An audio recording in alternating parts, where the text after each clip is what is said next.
In today's video, I'm going to teach you how to make shifter sprint like this in Roblox Studio. So it's very simple, but make sure you watch the end of the video to ensure that you get all the steps correct, because if you don't, you might miss something out and might break your game or something. So first, what we want to do is make sure that we have Roblox Studio loaded up, of course, and we want to make sure, I'm going to just delete this. We want to make sure everything here is set up properly, make sure everything's ready to play so you can press play. Now I want to go over here to the marketplace, and we want to make sure we've selected models, and we want to type in shift 2, and then the one I've got is this one here.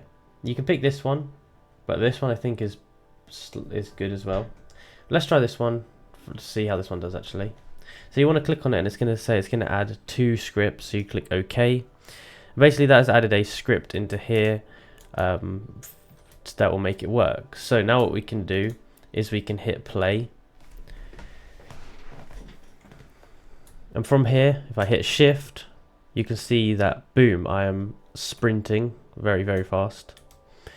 But there's more that we can do to this. So we can customize the sprinting. So what we want to do is go and open up the script that is made here, and there's a few things that we can edit in here. So what we can edit here is the FOV. So we can change the FOV if we want to make it bigger. So if we wanted like 100, we could do that.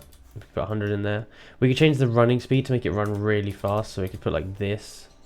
We could change the walking speed. Basically you can change all of these once you've fiddle around with the numbers in here. Try to avoid like these ones. These won't change, but like these ones here. And I can close this and I can hit play, and it should be a bit different now, and it might look a bit crazy. Let's see. Yeah. Oh my goodness, look how fast I was running. Oh my goodness. But you can see there, you can oh my goodness, you can really customize it to make it unique to your game, whatever you're trying to do. You can also see the FOV change there.